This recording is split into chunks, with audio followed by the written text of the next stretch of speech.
Can you Oh, hear it yourself? could be nice live. Yes, I can. I can hear myself. So I'm gonna do the slate. Quack, quack. I'm gonna do the slate thing first. I used to do it like that. Then Jay Sheldon like taught me to do this. Why not like this? What's the difference? Like, what's the difference Like- between this and this? Apparently, like, cause like when slates work, they work like that, right? Mm. So you want that thing where like, yeah, if you do it like this, you can't really see. Yeah, so you gotta do like, Set.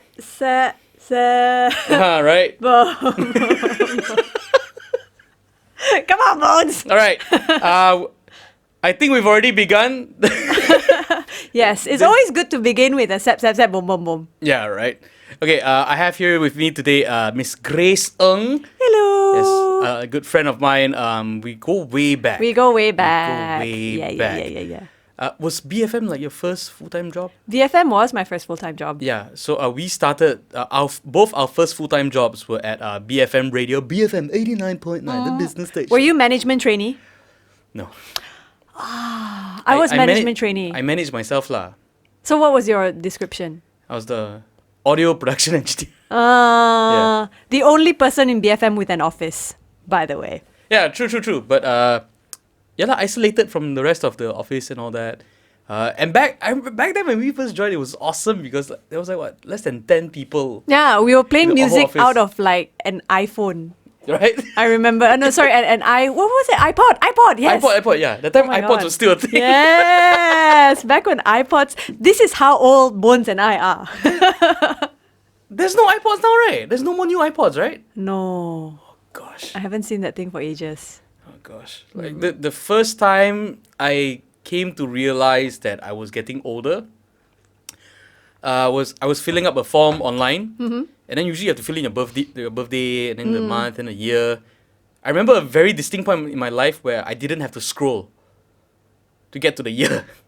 Oh, okay. Yeah, and now progressively I have to keep scrolling more and more. And I was like, okay, Finger tired already. Yeah, finger tired. I don't remember going this far. Dang. Yeah, and meeting people and then finding out they were born in like 1990 or after. Yeah, when you see like 00 on their IC, right, you're like, whoa. What is this? Like, how did you do that? Like, how did you get 00? Oh, zero. I was yeah, born. I'm still getting over like the 90 something 95s and the 00 comes along and I'm Yeah. like, oh man. But okay, little brief introduction. Grace and I we both started at BFM, and after that, I went into voiceovers, and I was the traitor of BFM, as Noel Lim called me. you were the Azmin Ali. I was the Azmin Ali. Okay. I betrayed BFM by taking up a job with NTV7 as a newsreader. Yeah, you. All right. Clearly, I can see that step because BFM, it was a very like businessy, newsy oriented kind of station, and also it was startup. Yeah, it was a startup as well. And let's be honest, you don't exactly have a face for radio. So it's actually presentable and it can be on TV. You know, kudos to you. So I thought that was a good move. And yeah, after TV, you stopped, right? And then you want to get into voiceovers. So we had a long chat about that before. I was on TV for about 3 years, and I produced and hosted and co-hosted my own TV show called Cube. It's like a lifestyle youth program. You started as a newsreader, right? First. I started as a newsreader. Yeah. I started as an assistant producer, Oh. assistant producing the news. And then Okay. after that, then I got to be a newsreader. And then following that, I hosted and produced my own program. Wow. So that was kind of like the highlight of my career lah. Like I was on billboards when you when you go was it Penchala Link? LDP. Yeah. LDP. NKV. NKV. Yeah, NKV. Wait, going to Mount Kiara or No. Going to Subang? No. Crap, I'm so bad at highway names. Going to Tropicana City. I think LDP code. LDP. or NKV. What? Okay, there's like whoever's watching this right now is probably like, can these people just shut up? Just use ways lah. Why you talking about roads and like where billboards used to be? But yeah, anyway, so like I was billboards, like I was on the front cover of a magazine. Awesome. But I think like it didn't really mean very much to me because it wasn't actually what I wanted to do. Okay. Yeah, it was something that was just like, oh, okay, I have a feeling that this might be what it means to be successful in society, so I'm just gonna do it. And then but since I was young, I always wanted to be an actress. Okay. Yeah, since I was So- like 7 years old. At that time, did that feel like a stepping stone to get to the actress thing, or No. did it just feel like something that was No, it was just like, I'm never gonna be an actress, so I think like this is probably like realistically, this is probably the best that can happen for me lah. Yeah. So like, did you why did you decide to like take a step away from all that? I mean, clearly, Because it's not something that it's not an opportunity that a lot of people get. Correct. Right. Correct. And Yes. especially to be on billboards and all that. That really means a lot. Yeah. And we were like in the early 20s. Yeah, I was like mid-20s? 25. Yeah, 25. Yeah. Which is like an amazing time for all this to be happening. Yeah, exactly. Because Exactly. there's so much potential for this. Yeah, correct. Financially and like in terms of fame or notoriety, Yes. whatever it is, right? There's Yes. so much potential. So, Yeah. why take a step away from that? Mushrooms. No, Portobello? No. No, but like actual. no, seriously, mushrooms. Oh, really? Shrooms. I mean, not like, but like I just had Had a elevated experience. I had an elevated experience which made me kind of like believe in the possibility of myself. And I'm like, you know what? Actually, how important is this type of success? This is what my 25-year-old told my 25-year-old self lah. Smart 25-year-old. Yeah, so I was like, you know, I think it is more important that like success, like I can always build it. No matter how old I am, I can always build it. But you know, to follow my true passion, it's not something that is so easy. Yeah. So I decided to take up acting. And I went to Sydney to study at NIDA, which is the school that Kate Yeah. Blanchett and Mel Gibson graduated from. I saw pictures of your time there, and I was like, okay, because my impression of you, right up to that point, was that okay? Like at BFM, she was this like a very prim and proper Chinese girl. Come in, oh, okay lah. She's got she wants to do something in the media business. No, so nice. You know, okay. She'll like very very straight and narrow kind of thing. Yeah, I was quite a straight thinking person. That's why I said mushrooms. Yeah. So when you went on to doing like NTV7, that perception of you in my head didn't change yet. Yeah. But when you went to NIDA, I was like, oh man, this Yeah. mushroom. Yeah, it explains That everything. explains right? Yeah. everything. I tell you, like mushrooms can change your life. Yes. Then how was NIDA like? Because it was very wild, right? It was, yeah. Something very different from what you were used to. It was really, really tough. I Yeah. think one of the highlights of my NIDA experience was performing in my underwear in front of Kate Blanchett. Wow. Interesting experience. Would it have meant less if you weren't in your underwear? No, I have to say it like that. It has to be in my underwear in front of Kate Blanchett to get the maximum effect. Yeah, it's like I perform for the Queen of England. Oh, in my underwear. Oh. Yeah, I Means get so it. much more after that. Yeah. But yeah, it was a very like intense experience because what they do at NIDA, like it's a very traditional acting style where they break you down first in order to build you up. Okay. So they remove all your habits, all your quirks, and a bit of your identity is removed. So because I was brought up in a very conservative Christian household, so I had a lot of certain like thought processes and certain ways of doing things. And so like they were like, break everything down, because the concept behind it is that if you want to be an actor, if you want to take on different characters and to release your emotions and be pure to be on stage, you need to come from a neutral standpoint. You cannot be. So you have to be a blank canvas in order for a painting to happen. Correct. Is that- Yeah. So that is their philosophy. I kind of wish that I knew that before I joined. Because it does sound. Sorry, but it really does sound very cultish. Yeah. In a way. Yeah. I mean, I wish I had. I wish I had knew that, but then after everything was done, and now that it's been 8 years since that experience, I don't really regret it because it has made me a very good actor. Okay. Yeah. What did the that experience with mushrooms, where did it send your mind to that you started to, because it okay, one-off experience aside, it's one thing to think about all these things when you're in an elevated state, high, but it is another to start like executing plans and all that. Yeah. And taking like definitive steps Yeah. towards because I think some people would be like, yeah, that's, I was just, Yeah, like that was just my experience when I was high, right? yeah, now go back to my job, I don't need this lah, just go back into that hole. I think it was something that I had always thought about. It's one of those things that you think about at night, then you're like, it's never gonna happen. But then when I was on that with that amount of like chemicals in my brain, Yeah. It just released like, yes, you can. So apparently the thing about things like LSD and mushrooms is Yeah. that when you take it once, it can actually have the power to cure people with chronic severe clinical depression and the effect can last between 1 to 3 years. Yeah, that's why I think they're like doing like microdosing and all Correct. that. Yeah. So it's actually a very powerful tool for the mind, like the way the chemicals stay in your body and give you, because it rewires your brain. So like a huge surge of like chemicals, Yeah. just like pumps into your brain, and then it causes the neurons to be fired in different ways. Okay. And then once your brain remembers those pathways, it's just a matter of like, okay, just Just keep it up. Yeah. yeah, something like that lah. Okay. Yeah lah. No, but it's I've that explains a lot.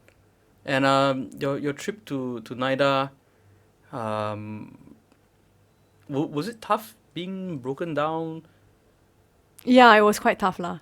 It was quite tough. Because like getting broken down is one thing. I do, correct me if I'm wrong, but to be broken down, you need to have a very firm understanding of and deep understanding of who you are and what you are and how you feel about things like on a very visceral level.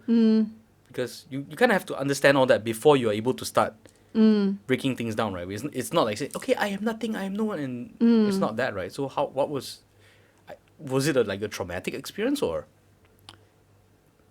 Not really lah. I would say it was just very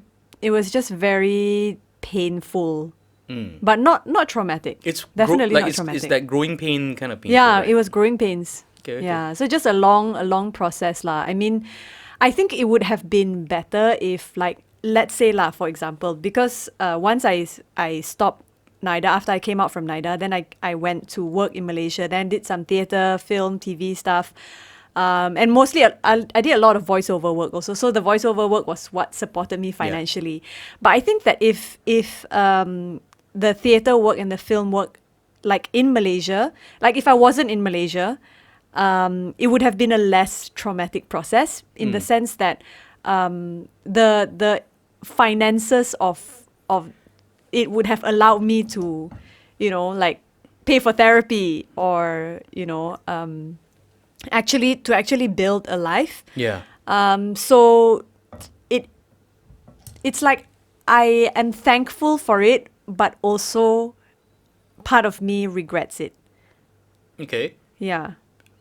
Well, I think that's a big concern with a lot of parents when their kids decide to pursue anything related to arts. Yes, correct. Correct. Because, yeah, when you think about especially traditional art forms like theatre, dance, and all that kind of stuff, we don't exactly have a very financially, economically thriving industry built around that stuff. Yeah. So,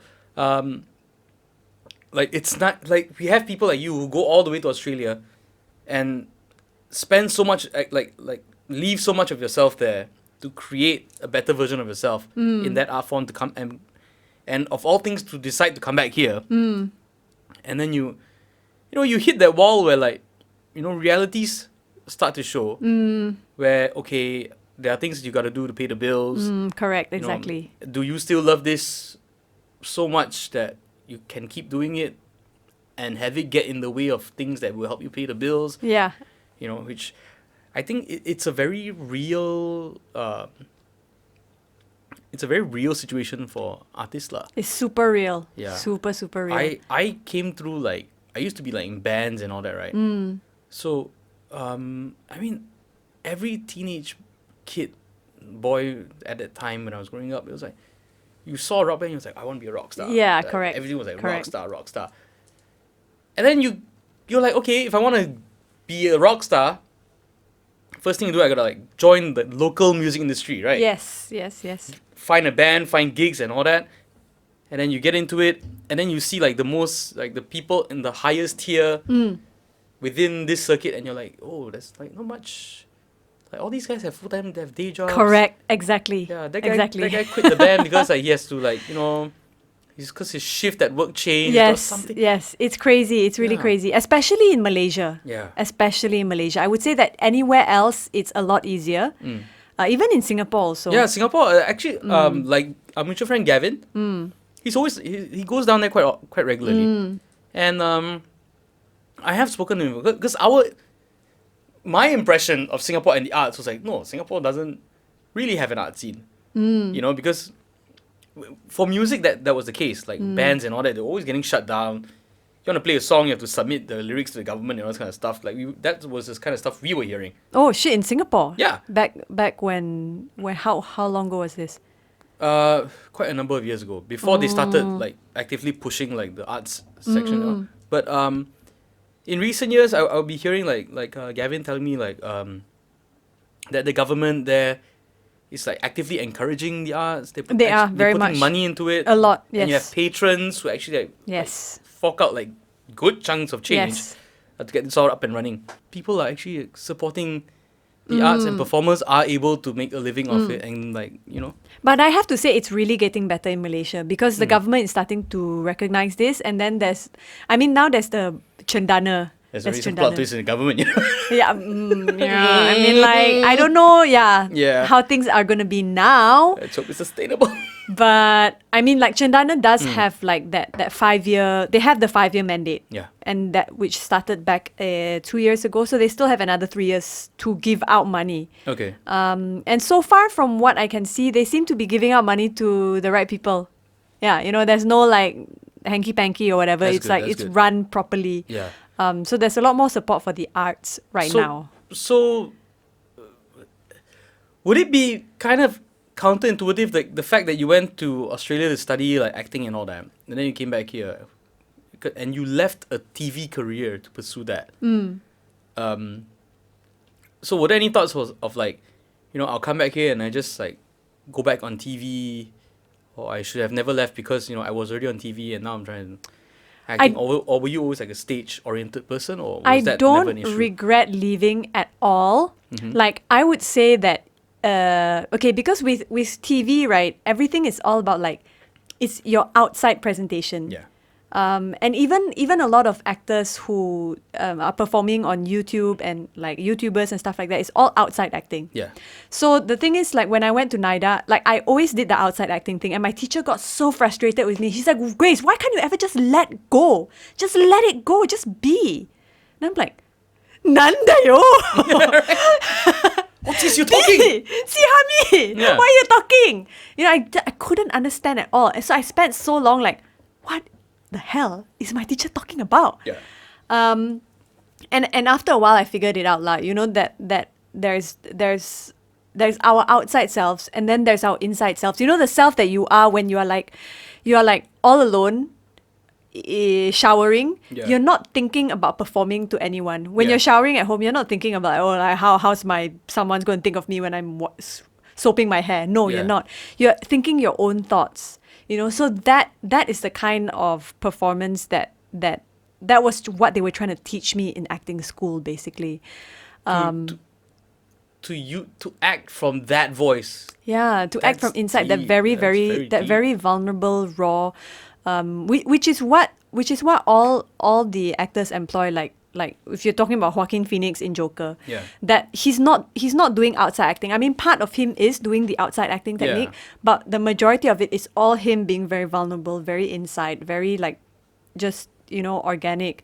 And that is the difference when you're talking about like Western style of acting as compared to like more Asian style. Asian style, we are more presentational. And it goes back to like traditional art forms like No or like wayang kulit or Even Chinese theatre, right? Chinese So- opera. Yeah, Chinese opera Yeah. is so... Everything is very I am sad. Yeah, Yeah. it's not enough that they're already crying. They actually have to tell you. Yeah. They have to tell you, right? Like, tell you what they're feeling. Yeah. Yeah. So it's and it's because it's too if it's very from a very vulnerable place, sometimes it gets too uncomfortable. Yeah. Yeah. And then when you see that on screen, you it gets too uncomfortable because it's too close to home. Right? Because I'm sure everyone has seen, whether it's in a movie or TV or something like that, but that one of those moments where it's like logically speaking, it's an actor. Someone's putting on an act, right? But you get this feeling deep down in you that that just overrides whatever the logical brain was thinking, because you've just been sucked into that ride, and as much as it's an actor, some part of you isn't aware of that Correct. anymore. Yes. You're just like locked into the Yes, situation. yes, yes. That's empathy basically, Yeah. and that's always what the actor is trying to create, that kind of connection. So instead of like logically thinking like, oh, I logically understand that this person from the expression on their face, I logically recognize that they are sad. Yeah. But instead of that, like a really powerful actor is an actor that they are, instead of acting sad, they are sad. Yeah. So because of that, as a human, we feel empathy towards them, and then we are taken on this ride Yeah. along with them. We are brought along with them on their journey, and that is powerful acting. Yeah, definitely. Yeah. Like when I was watching Joker, one of the greatest things like that sucked me in wasn't just Joaquin Phoenix himself, but his eyes. Because there were scenes where they would just zoom and you could see like his pupils dilate or expand or contract, and just looking at that, you're like, oh, this is not acting anymore. Like Yeah. this is something beyond. Correct. And you it puts you in that zone where like, okay, like, is he okay? Like Yo, Joaquin, I'm here for you, boy. yeah. No, but it's that, right? Like it gets so real. Yeah. Oh gosh. Yeah. So that was what they were trying to teach us, because NIDA is supposed to be one of the top 10 best acting schools in the world. So they really wanted to and for me, I just really wanted to learn. Like when I decided that, okay, I'm going to be an actor, my ego was telling me, okay, if you're going to be an actor, you got to be the goddamn best actor. That's good. So I mean, like, it's always it's a good way to think. Yeah. So I might not be the goddamn best actor in the world, but I feel that I have achieved a certain level of craft and mastery.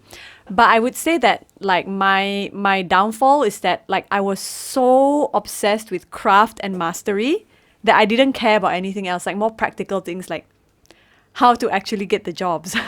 Okay. Yeah, which is very important as well. Yeah. So I would say now that I feel like I've spent so long, I was like completely deep dive into this, like really, really at the bottom of the lake, like really trying to figure this thing out, like how Yeah. to really be a good actor. And then now that I feel like, I've kind of pretty much mastered my craft. I wouldn't say 100%, but, You're at a level where you feel comfortable with. Correct. Right? Yeah. So now I really want to focus on getting jobs, and which is why I'm trying to like branch out and so I haven't quit acting, but Yeah. I've just quit being in the theatre, because the theatre is for me, I kind of saw it as, I mean, I was very passionate about it, no Yeah. doubt, very, very passionate, but I always saw it as kind of like a training ground, a place to experiment, to get really good, because like acting, like theatre is where you learn how to be a very good actor. Yeah, because everything is instantaneous, right? The audience is right there, Correct. right? If you screw up, or if you don't believe in your role, Correct. you can tell. Yes. They can tell, and you can tell Exactly. from them, right? There's Yeah. no post, there's no editing, there's no Yeah. lights, there's none of that to make you look good. You have to be good. Yeah. If Yeah. you improvise, it's not like you can try 3 times and Yeah, hit- no, and yeah. then that was a good one. Yeah. Exactly. If it sucks, exactly. it sucks right then and there. Exactly. Right. Yeah. Yeah. I kind of feel like for Malaysia, stand up is also kind of a little bit like that right now. I mean, it's in a very early stage, in terms of for stand up comedy in Malaysia. But I do feel you when you say that theater is like the training ground. So like with stand up, like the comedy clubs, the open mics are where like the comedians go to hone, try out the jokes Correct. and get strong and all Exactly. this kind of stuff. Exactly. But then there will come that time where you have to ask, like, if you want to pursue it as a career, like in your case, it was acting, and in the comedian's case, it'll be like stand-up comedy. Like, if you want to turn it into a career, that's a whole different mountain to climb. Because you can be really good at your craft, but you might not have the right skill set to monetize it based on our local economy. Right? Because I think safe to say, if you were in, I don't know, some other country lah, right, that supported the arts heavily, you probably wouldn't be having a lot of the issues you were dealing with when you were here, right? Yeah. Like theater, instead of just being the training ground, it could be the training ground and it could be the big time, Correct. right? Yeah, there is that exactly. scale, Yes. right? Whereas over here it's like, I think a lot of our issues are also because of language. Yeah. Language, like we're very segmented. There's like the Malay market Yeah. is the undoubtedly, if you can cash in on the Malay market, you're big bucks already. Definitely. Then there's the Chinese, which is quite small. And then, I mean, the Indians, unfortunately, don't even need to say. But Yeah, from what I've understood is like the Indians by culture, they're very, very supportive of they live are. performances, right? They are very. Yeah. Yes.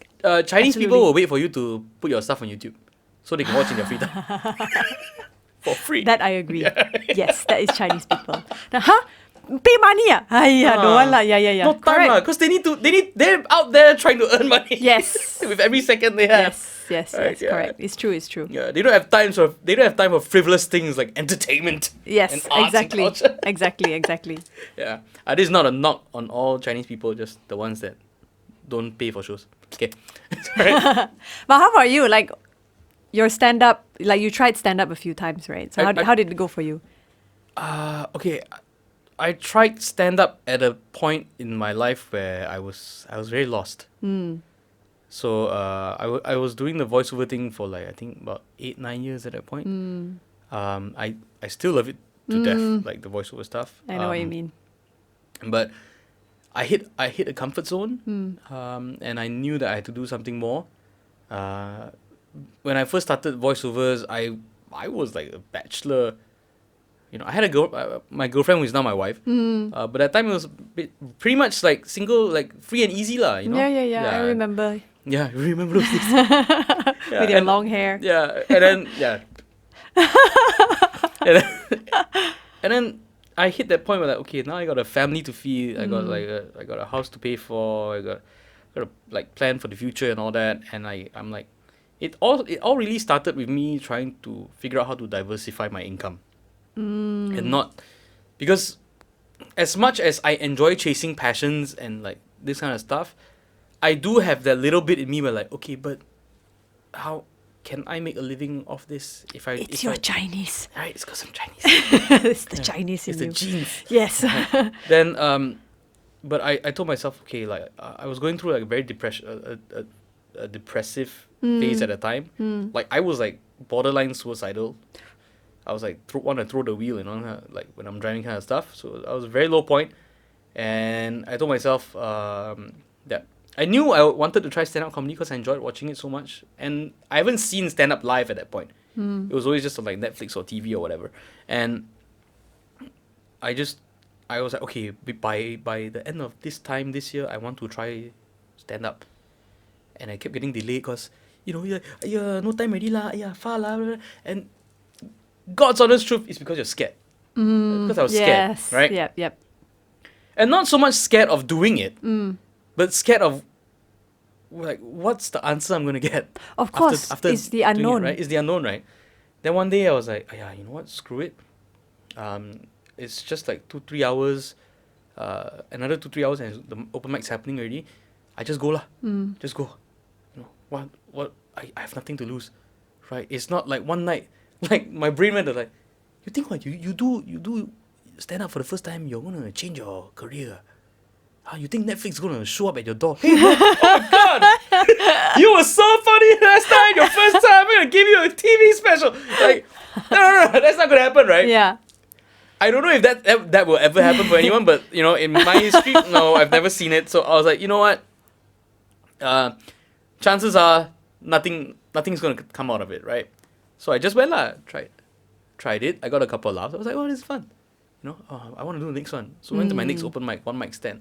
I ate silence on stage for 3 solid minutes. Woo! That's rough. But that's it. I still enjoyed the experience. Wow.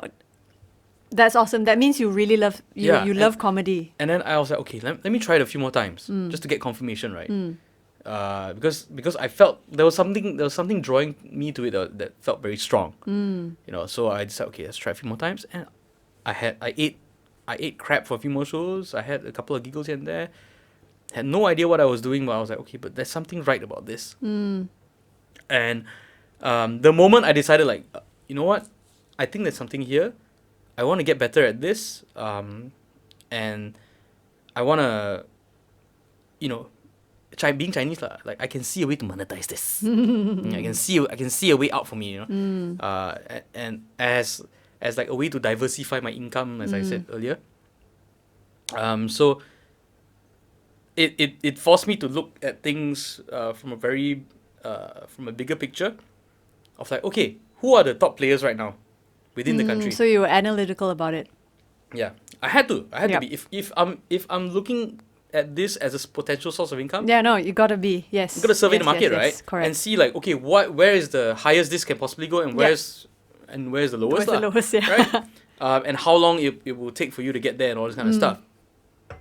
So I was seeing things like, okay, people like Jason Leong, Douglas Lim, Harith, and there's Kavin J, a few others, and all of these guys, all right, the pure stand-ups that started as stand-ups and are performing as stand-ups, it took them minimum 5 to 7 years to get decent at the craft, and then after that maybe land a corporate show, Yep. right? And Yep. and then you have to figure out how to survive in corporate.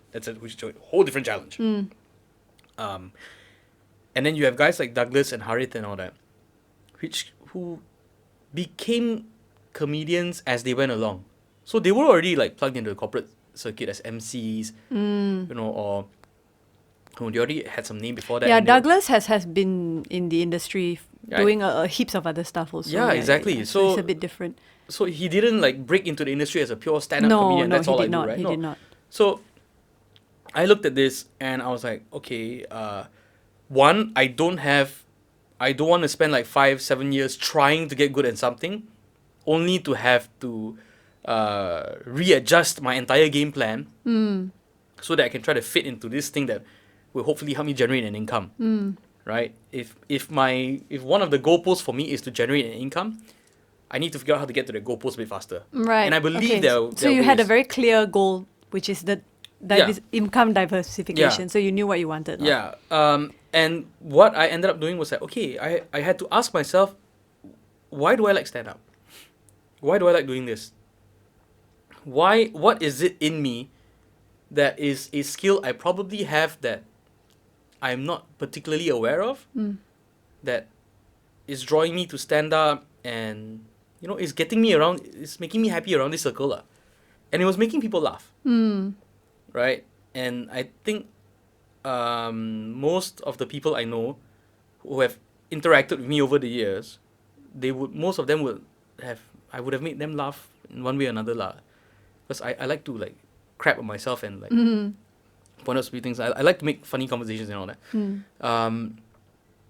So I took a step back and said, so make people laugh. So the value of a comedian is to make people laugh, right?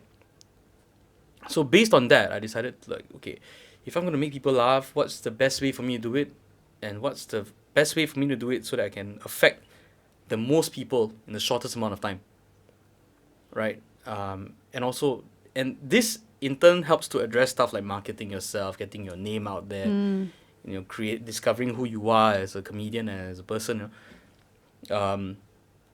So I figured, okay, instead of just doing only stand up, I should maybe try to pursue the videos as well. Because like Facebook and YouTube and all kind of stuff, I was like, I need to try to hone this new muscle that I'm trying to exercise, which is the comedy muscle. Yes. Right. So I had a very clear thought to myself. That was like, I don't know if like 5 years down the road, 10 years down the road, 30 years down the road, 2 years down the road, I don't know if I'm going to be a stand-up comedian. But I know I want to make people laugh. Okay. So whatever I do, that is the guiding compass lah. Yeah, and this year, like last year my goal was 1 video a week for the whole year. And I managed to stick to it. That's crazy. Yeah. So for 1 whole year, you did 1 video a week. 1 video a week. That's totally insane. It was very hard. It was very hard, but it was extremely rewarding, and it gave me a lot of experiences and philosophies that and people that would have never showed up in my life. Through that. The reason I'm doing this podcast was also because of like the videos, because I was doing so many videos, and I was like, I need some form of thing where I can just rant and let my brain take a dump. Right. And you need content where you don't need to think so much. Right. And I was like, and I don't want to always be the comedian, like the comedian where you come, I want to watch, I'm waiting to laugh. And I was like, I know, I want to put something else out there as well. Yeah, okay. Yeah. That's smart. Yeah. So I was like, after 1 year of doing that kind of content, then yeah. So I was like, okay, do the podcast lah. And then after that, I was like, maybe I should start bringing people on. Try it out. Yeah. Because I genuinely have like a tough time socializing with people and trying to, and I don't like small talk. I like deeper conversation. I like to find out what's going on, and that's very hard to achieve usually when you're out with people, unless it's a one-on-one outing. Correct. Yeah, but yeah lah. My thing right now is the long-term goal is make people laugh. Okay. That's the motto.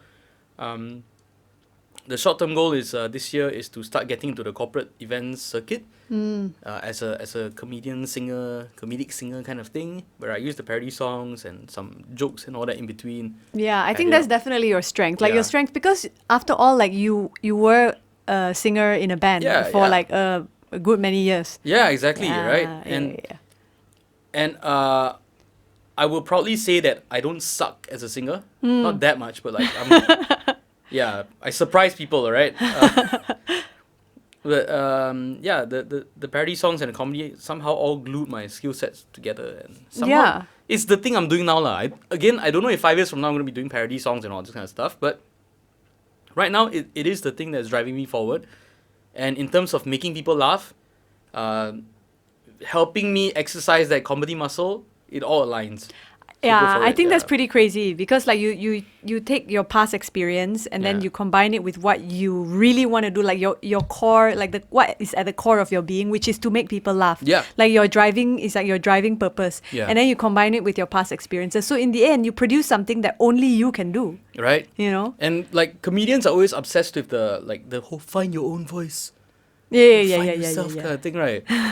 It's like white people coming to going to India and I'm gonna find myself through yoga. Yes, such namaste. Namaste. Check out my elephant pants. But it's something like that. But I figured the best and quickest way for me to discover all that would be to just do that deep dive into comedy and not just limit myself to stand up. Yeah. Because I understood as well that stand-up comedy is quite limited in Malaysia at the moment in terms of like the economics of it. Yeah.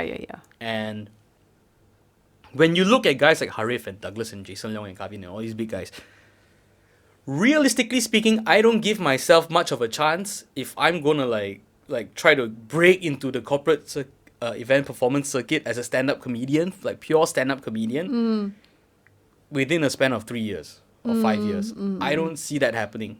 Because they have their this is their major strength. Yeah. So and they've worked on it for a while. Exactly. Yeah. So I can't take anything away from them.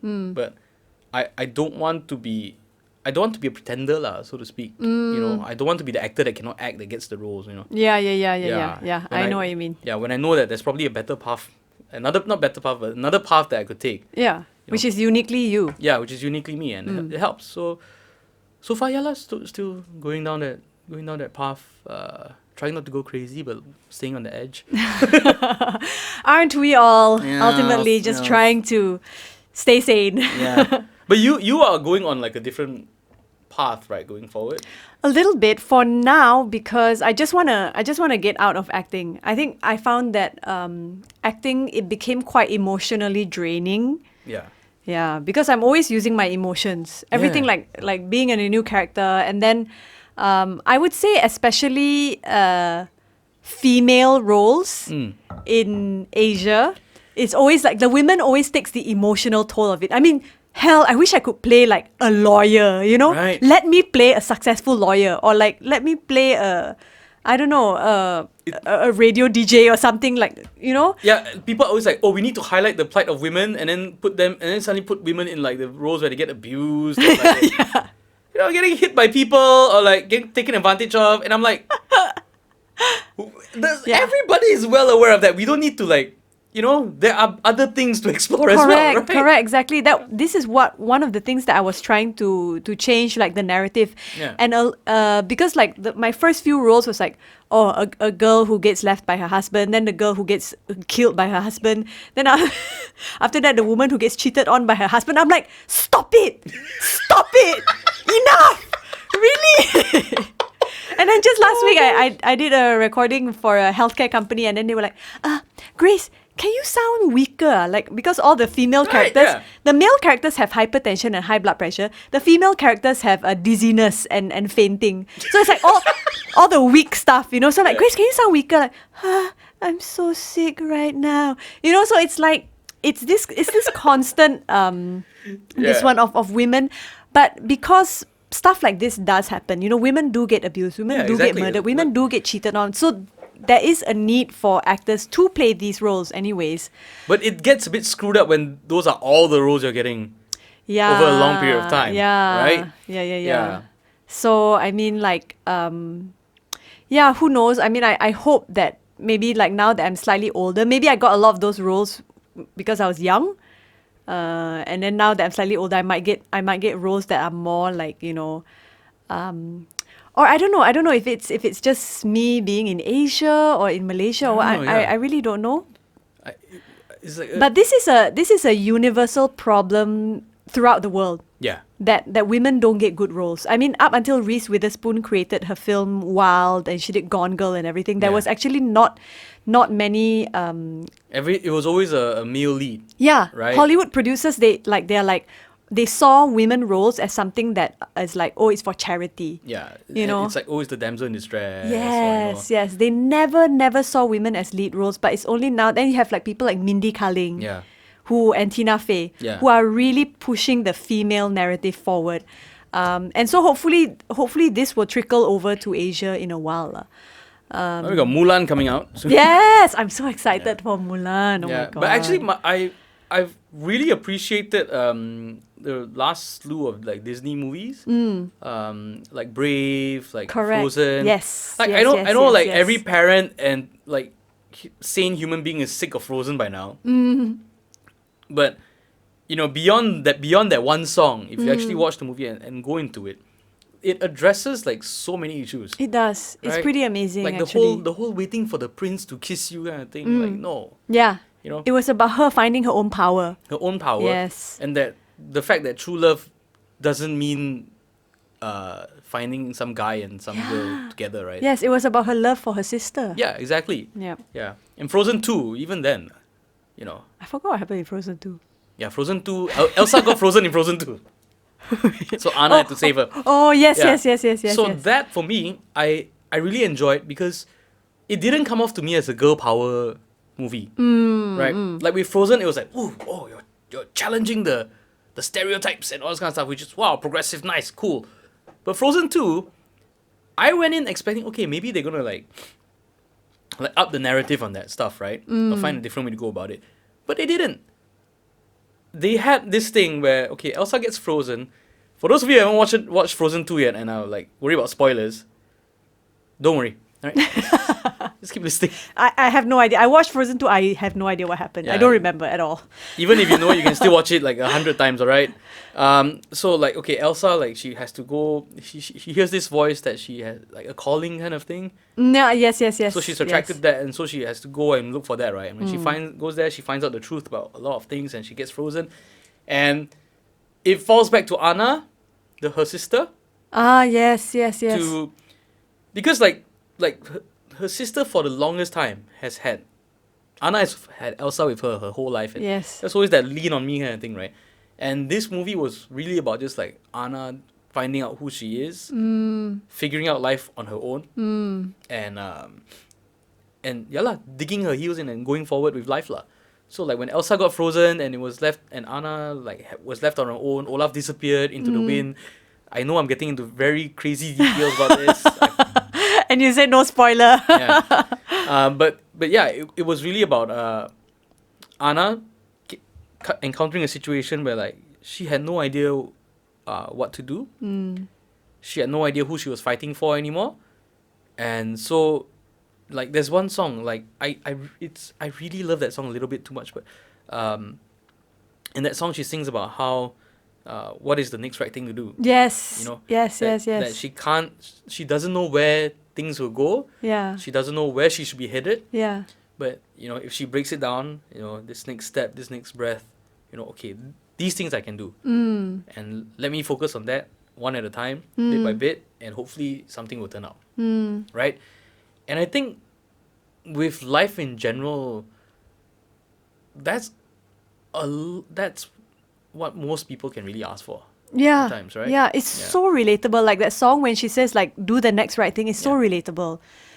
Because everyone's been there. Like you're like, okay, you're at the bottom, and she really is at the bottom of Literally literally at the bottom of the cave. She's like stuck there, Yeah. and she's like, okay, what do I do now? It's like do the next right thing. Yeah. Yeah, which is all sometimes it's sometimes all we can do in life is Yeah. just to like 'Cause, do the next right thing. Like when I was doing my videos or whatever, like the comedy stuff, whatever, like when you're doing one video a week and you're doing it by yourself and you're coming up with it, you're creating the visuals, you're creating the audio, everything is incumbent on me. There is no like let me figure it out later. There is no like what if I do this first and then later I go and do this. There's no planning 12 steps ahead, because when the deadlines are so close to each other, when a video, like I have to take whatever's in front of me, go with that, okay, go with that, and sometimes the ideas don't pan out. I've had situations where like I work on an idea for like a couple of days, struggling to get it done, and by the time I'm done like with 80% of it, I'm like, no, it doesn't work, you know. I was like, like this doesn't feel right, and then something just comes along, and within like 6 hours, poof, I get something out. That's amazing. Right? Yeah. That's amazing. Yeah. But it took that 3-4 days of grinding on that one thing that doesn't work for Correct. this other thing to pop out. Sometimes it's like that. Your brain needs to like detour a bit Right? and like your brain tricks you into thinking you're going to do this, but actually it's like secretly working on something else. Yeah, right. Yeah. Brain farts. Yeah. Anyway, we're gonna take a quick break because I'm shooting this on my phone. It's already crapped out once. I'm gonna like pause the video and then like start recording it again so it doesn't crap out again. I'm being very honest about all this kind of stuff because Which is good. there is no quality control on this podcast. No. Right, we'll be right back. Hey everybody! If you like this podcast, don't forget to like, follow, and subscribe to Stephen Bones Everything on Facebook, YouTube, Instagram, and Podbean. You can find audio episodes of this podcast on Spotify, Google Podcasts, iTunes, and most major platforms. Thank you for your support. Okay, let's get back to our program. And we're back from the break. So- How long do podcasts usually last for? I don't know. Okay. A lot of the ones I listen to. Yeah. One of my favorites is the Conan O'Brien podcast. Oh yes, His is always a sharp 1 hour, and his is always padded with him talking with his assistants in front, and and at the end and in the middle, then is the actual interview chunk. So the actual interview is probably like half an hour, 40 minutes if you're lucky. My other favorite podcaster would be like Joe Rogan. Okay. Okay. Yeah. So Joe Rogan is like, I don't care, and I'm just gonna go as long as I want. Yeah. If the conversation They is don't give two interesting, just shits. keep going, right? Yeah. So and stuff that's like the 15-minute stuff, half an hour stuff, never seemed to latch itself on to me for some reason. Yeah, it was. I like watching I like listening to the Ground Up Show by Alright. Matt Davery because it's for creatives. It's for creative freelancers. Okay, gotta So like check each that. week there's a different topic that relates specifically like how to market yourself. Yeah. Or like how to manage your free time, stuff like that. So it's very applicable. Okay. But yeah. That's interesting. Yeah, but like this podcast of like my own is like I tried asking like a couple other people to come on, right? And the first thing was like, oh, so what do you want to talk about? What's the topic? I was like, there's no real topic, maybe. I was like, huh? So what's your podcast about? Nothing. Well, right now your concept is that you have different guests, right? Right, So yeah. it's basically about like whichever guest that you're on. Then it depends on the guest to change the Which topic, is right? it's a little bit of a cop out for me because like my usual stuff is like I don't know if you heard it, but it's like it's a crazy guy screaming into the darkness for like half an I hour. listened to like the first 5 minutes of it, and then I'm like, okay, bye. Right? Yeah, it's a bit much for some. So like when I have friends that I had a couple of friends who told me, "Hey, dude, I listen to your podcast, good stuff." I was like, "Why do you listen to my podcast?" I know how you feel. I just started writing a blog, Yeah. and I'm like, no one's gonna read this. I can just write whatever I want. Yeah. And then like, oh, I read on your blog. I'm like, what? What is wrong with you? Get a life. Start consuming the content that I publish publicly. But now that I know that people actually read, then it's quite nice also. Then I can write more stuff that I want to get out. Yeah, you know? people would think that the fact that you find out that people are reading your stuff, that you will like try to like shell up instead, like you will clam up because you're aware that people are reading. No, right? Yeah, it feels like I want to tell more. Yeah, the complete opposite happens, Yeah, right? yeah, I wonder yeah, how yeah, much yeah. I can tell them before they start shutting me out.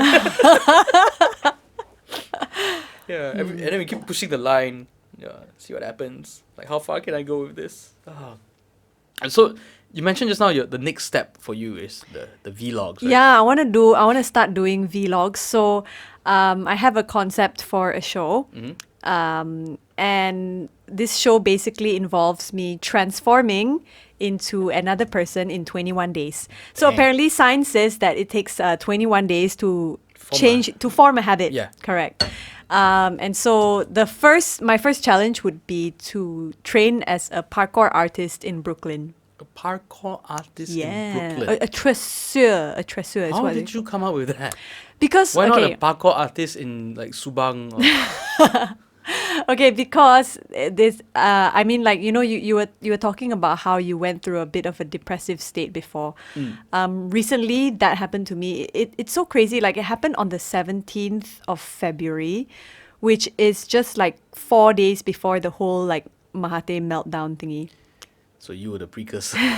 You were the reason. So I know you don't believe in astrology, but for some crazy reason, 17th of February is actually the date of the Mercury retrograde. I don't completely not believe in astrology. I just think it's really out there. Okay. So I cannot confirm Yeah. whether it's true or not. Like, I'm the same as well. Like, I don't believe in astrology, but I mean, like, I believe in the existence of the planets, and I believe the planets have gravitational pulls, and they have effects. They have energies that they emanate. Yeah, it affects everyone on Earth. That one I do believe. Yeah, I do think there's way too many variables. Correct out lah. there, There's a right? lot Yeah. of variables, and then when the astronomers write, okay, this date, a lot of it is not accurate. Yeah. But for some reason, on the 17th of February, the date that the astrologers predicted about the Mercury retrograde, it was very strange because I had one play lined up. It's a Malay play, my first Malay theatre play called Bukan Bunuh Diri, which means like, no, don't kill yourself. So Yeah. it's a bit of a dark, grim kind of play. So that would be rehearsals at night. And then after that, in the daytime, I had confirmed a contract with Panggung Rio to do an immersive theatre program. Okay. Yeah, so it was going to be a Chinese play, Nanyang style play, Wow. a drama about two Chinese women who have an argument together. It's like a very strong female kind of role. But I was going to be producing it along with a friend, Freddie, who's going to be directing. So we confirmed the budget, locked down everything. And then so in addition to that and my voiceovers and the play, I was like, I'm going to be so busy. Yeah. So I was like really all prepared. I'm like, okay, I woke up in the morning, I had a good breakfast, did my morning meditation, went for gym, and then suddenly, in the afternoon, I received an email that because of coronavirus, the Panggung Rio has been postponed. Gosh, all right. So then everything is like my plan just completely fall through, and then after that I felt so like just very dejected. Yeah, and then that's that's getting the rug pulled out from under you. just yeah, like that lah. I mean, obviously it's nothing. It can't be helped because this is part of what is going on in this world right now, lah. It's not like someone cheated you or something. Yeah, no. Yeah, it's completely. I mean, it makes me universe a bit cheating. frustrated, Yeah. but like, yeah, and so then that was the 17th of February, and then after that, because I was so pumped up for the day already, and I decided to just go home and like, okay, you know what? What am I going to do now? I'm just going to smoke some weed. Okay. So I did that. And then I was just like moping around, just moping lah, basically, whatever. And then I went for the rehearsals. And then that day in particular, like, because the dialogue is a man who wants to kill himself. Yeah. And I'm like, I don't know if you've watched the movie Her, but it's a woman who's speaking to a man. So I'm like the Siri voice of this woman who is trying to save this man from committing suicide. Oh dang. Yeah, Okay. so it's like imagine every day listening to someone who wants to kill himself. Yeah. So I'm the woman who tries to convince him otherwise. So after that, we had quite an intense rehearsal, and I was just flat out. By the end of the day, I just went home, and for some reason, like, I just broke down.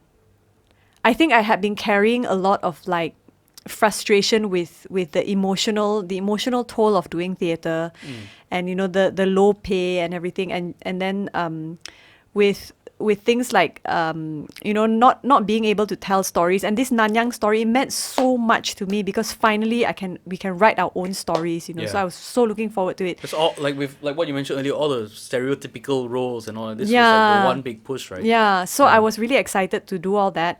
And then suddenly it just felt like everything came crashing down. And then I was just in a really bad state, like emotional state.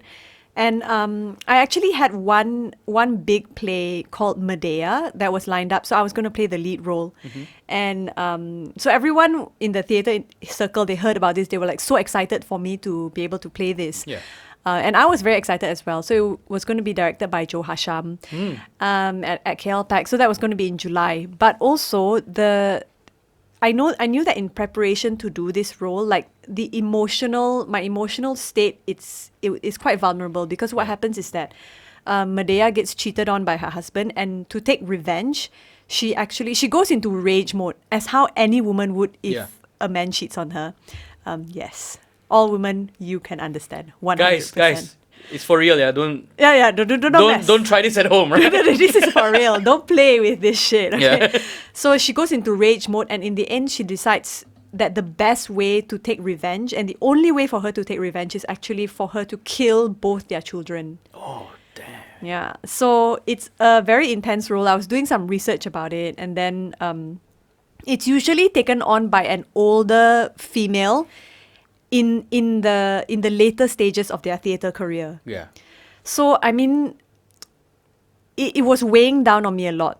Yeah, it's a very, very heavy role. It's a very heavy role, Yeah. exactly. So all of these pressures just weighed down on me, and then I was actually this close to being the one to bunuh diri. Yeah, okay. I was that close to just like, I need to fuck off. I need to not exist. I just want to not exist right now. Yeah. And And then then your phone Siri comes off and it's a guy. Grace, don't kill yourself. Come on.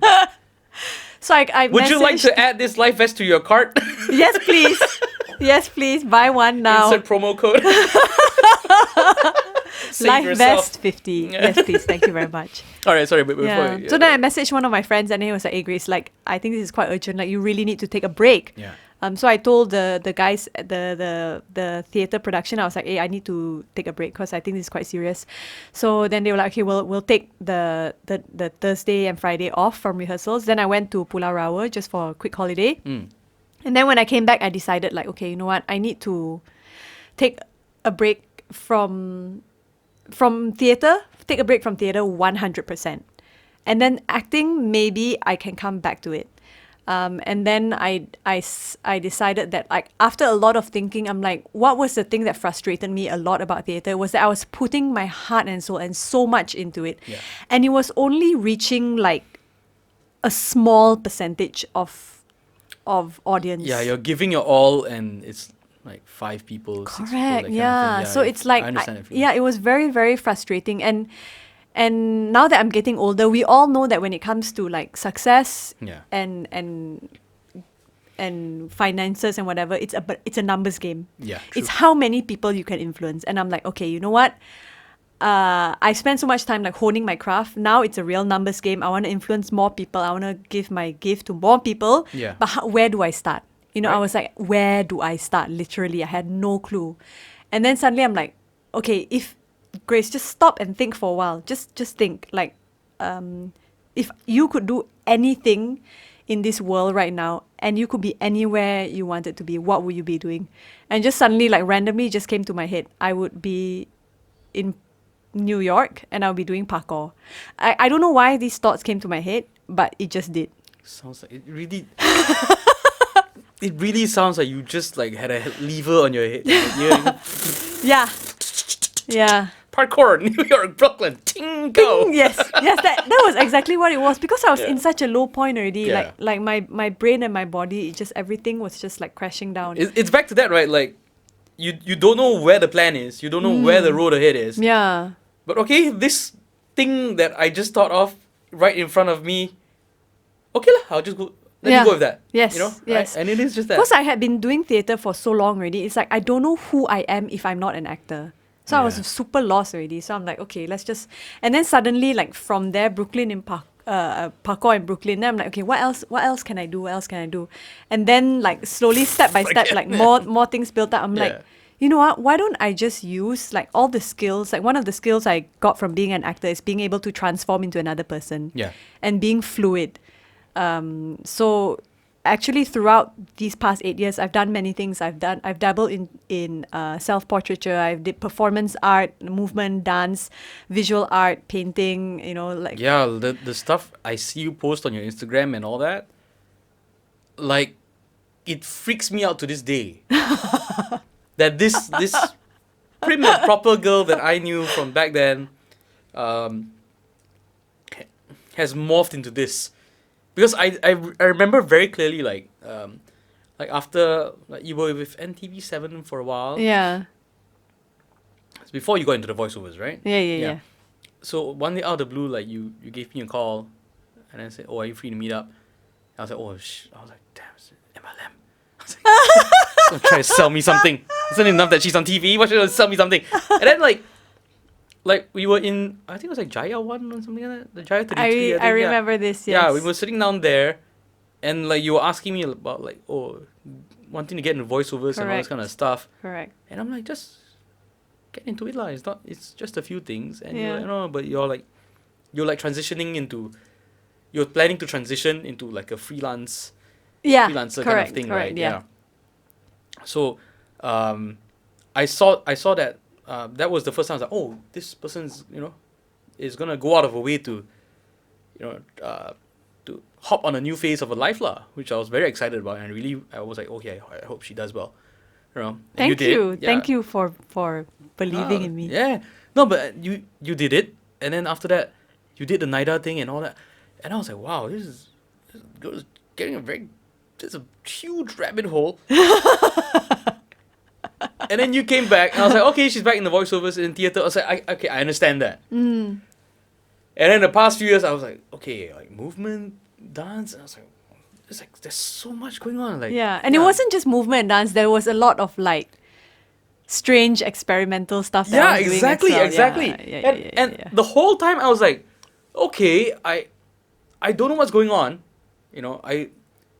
but I appreciate that you're in this mental space, and all these pictures that I would see of like you doing your thing, or whether it's your practices and all that, the intensity I see in the eyes. And I think it might be that NIDA training coming through. Because I could see that, okay, this is not her trying to pick this up and be an imposter in this field. Like, this is genuinely someone like who's like deep dive into this right now. Yeah. Yeah, it might not be a perfect craft or anything like that, not that I would know, but I can see that like the concentration and everything, like you were all in. Yep. Right? Whatever you were all in. And just to get, I was like, that is exhausting. Yeah. Exhausting. I think I just have a lot of energy. Yeah. I naturally have a lot of energy, and I just need somewhere to put the energy. Yeah, because it's not just physical, right? It's the emotional, emotional, it's everything, emotional as well. I had one voiceover job that I will never forget, and it was me playing an abusive husband for like some domestic abuse PSA. So I'd like scream like as if I was a husband abusing the wife. I walked out of that session hands shaking because I felt like I went somewhere like very, very dark to get that delivery out. Yep. And that scared me like a lot. I was glad I was able to tap into that, but it also scared me because like, you know, wow, I have like that side exists inside me, and like was it there all the whole time, or was it like a one-time thing? Was it me just forcing it out of myself, or like is it built in? You know, am I this angry a person? You know, am I really capable of this? And to this day, right? We were talking about like this girl from SGAG that I've been like enamored with, by the name of Pam, and she like just screams at the mic, and she's just like so angry and all that.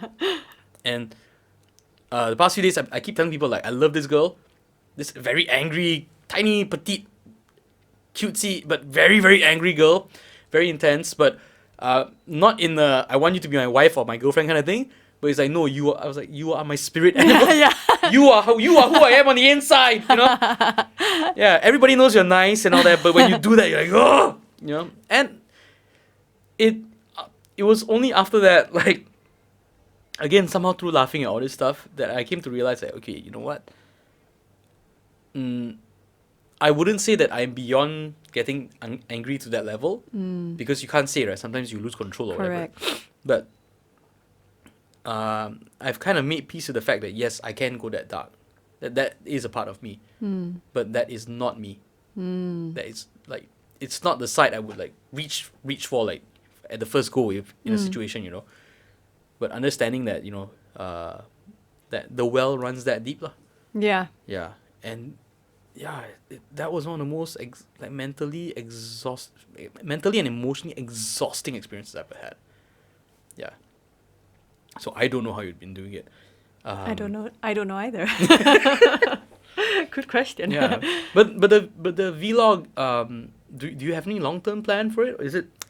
I mean, the show, it's supposed to be, I plan to do it for at least 2 years.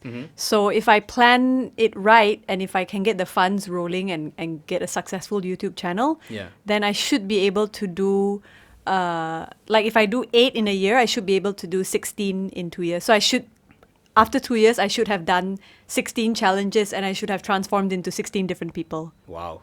Yeah, so that is the plan.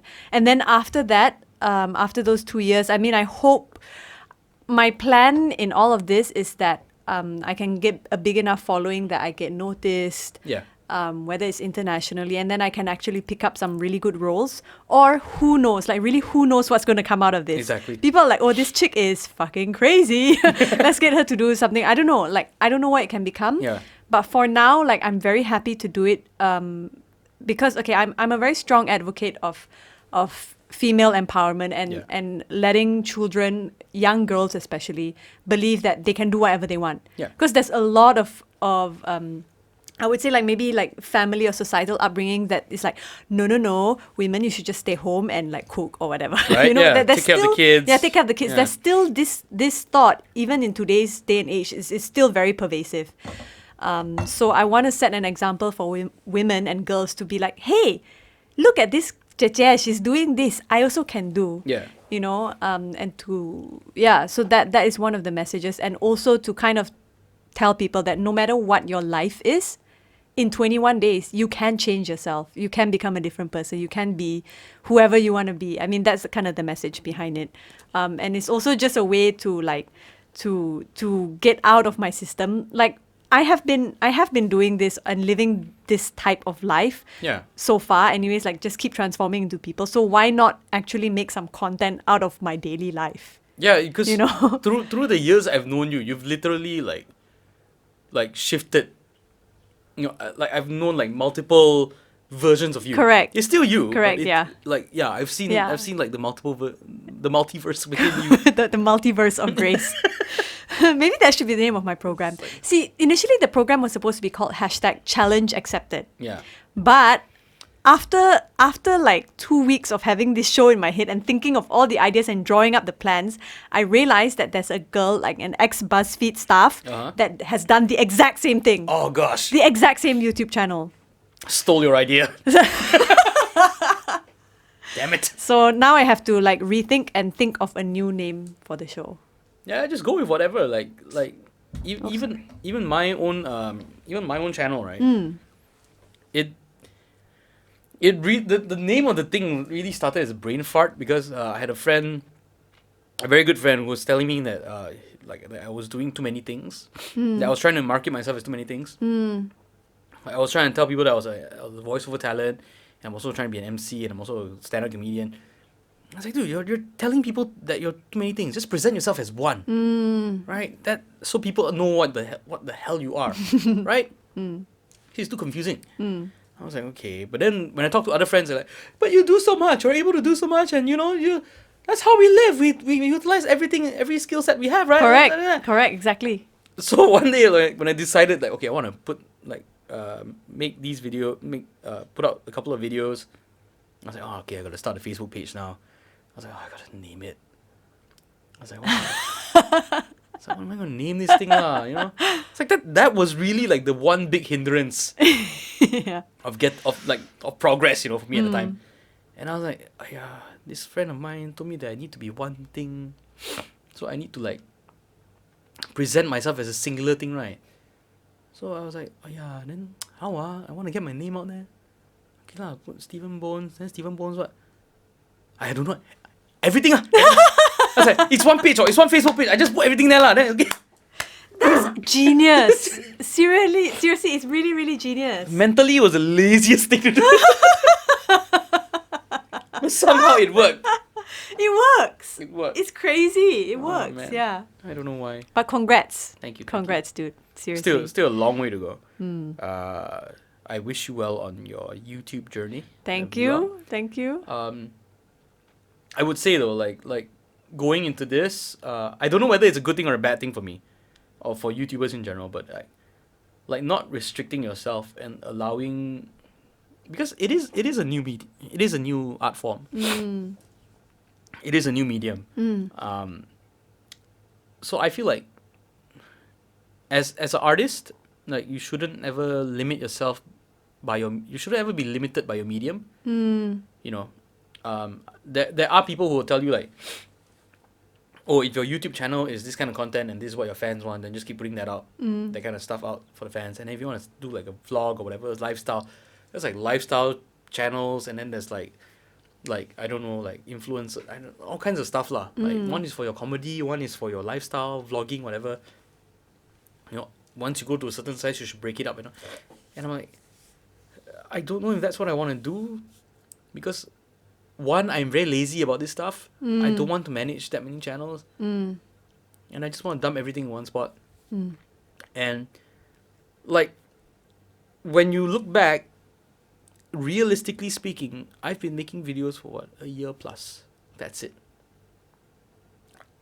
I am a very new, like in terms of this art form or whatever this thing I'm doing, I am very new at it. Right.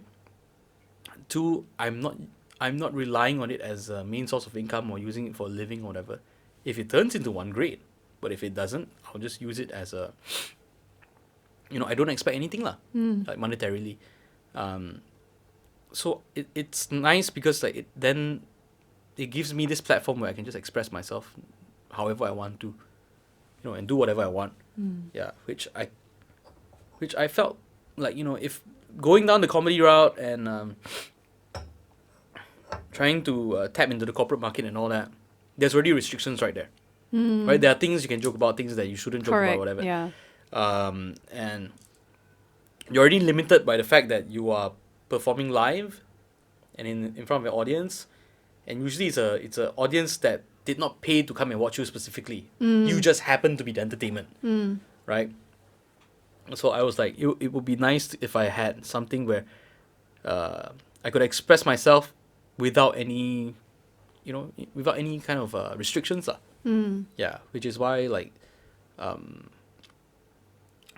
not too bothered about what kind of videos I put out sometimes. It might be a bad thing. I'm not saying it's good, but it does help me in a sense where that I just get something out that I feel okay with. Because the thing is, not every piece is going to be perfect. Correct. Not Yeah. every piece is going to be epic. Yep. Not every piece is going to hit people at the same level or whatever. I mean, because if you could manufacture that, you'd be rolling in the dough. Right? But the thing is, just being consistent and just showing yourself, you never know. Yeah. This vlogging thing, you never know, man. You might start off with the 21-day challenge, and then somewhere down the line, it might evolve into something else. Yeah, exactly. Exactly. Right? So, it's a new journey. I wish you well. Thank you. I hope you get lost in it. But I hope you don't get lost. Yeah. Because I know I'm going into a whole new world. Yeah. Yeah. 21 days in the Amazon jungle. Man. 3 days That sounds in, she had no power left. And 5 years later, we found out she became the leader of a pygmy tribe or something. The resistance. Save the jungle. Oh gosh. Anyway, thank you so much, Grace. Thank you, Bones. Come back, Thanks for please. having me. Thank you so I much. will.